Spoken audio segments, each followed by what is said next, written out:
Hey guys, I'm going to show you how to reset your entire network in Windows 10. So, in the first step, go to search bar and type settings. From the search results, click here to open it.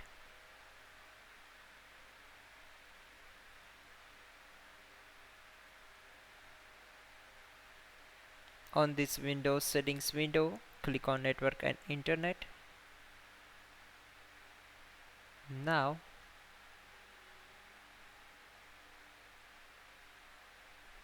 just click on network troubleshooter. It will diagnose fixed network problems.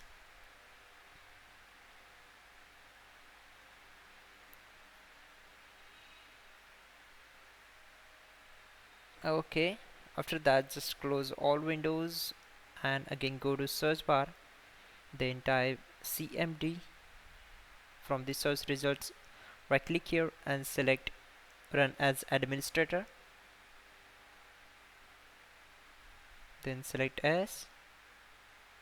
Now type these all commands carefully. Type ipconfig space / flush DNS and hit enter. Then type netsh winsock reset and hit enter.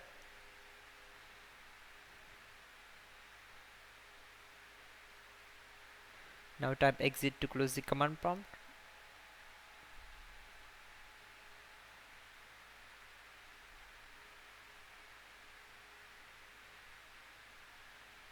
Then click on star icon, then select settings.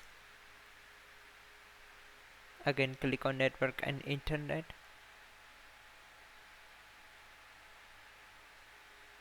Then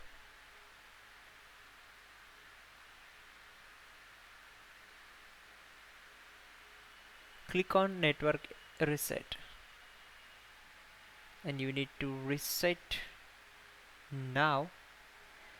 Click here and select as. These are the two steps to reset the network in Windows 10. That's it guys, your problem is solved and you are good to go.